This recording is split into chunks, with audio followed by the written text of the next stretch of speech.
Supreme കോടതിയുടെ ആപ്തവാക്യം എന്താണ്? യദോ ധർമ്മസ്തഥോ ജയ. നിലവിൽ നിങ്ങൾക്ക് സുപ്രീം കോടതിയിലേക്ക് ഒരു കത്തെഴുതണമെങ്കിൽ നിങ്ങൾ ഉപയോഗിക്കേണ്ട പിൻകോഡ് 110-001 എന്നുള്ളതാണ്.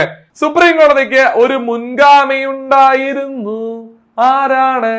1937 ഒക്ടോബർ മാസം 1 സ്ഥാപിതമായ ഫെഡറൽ കോടതിയാണ് സുപ്രീം കോടതിയുടെ മുൻഗാമി. കൂട്ടുകാരെ, 1937 ഫെഡറൽ കോടതിയും ഇന്നത്തെ സുപ്രീം കോടതിയും തമ്മിലുള്ള വ്യത്യാസം, അതെന്ത് വ്യത്യാസം? ഒരു വ്യത്യാസമില്ല എന്ന് പറയാൻ വരട്ടെ. അന്നത്തെ ഫെഡറൽ കോടതി എന്തായിരുന്നില്ല? പരമോന്നത നീതിപീഠം ആയിരുന്നില്ല. എന്നാൽ ഇന്നത്തെ സുപ്രീം കോടതി എന്താണ്? പരമോന്നത നീതിപീഠം ആയിരുന്നു. ഇന്നത്തെ സുപ്രീം കോടതിയുടെ മുകളിൽ ഒരു പരുന്ത് പോലും പറക്കില്ല. നിലവിൽ സുപ്രീം കോടതിയിൽ 34 ജഡ്ജി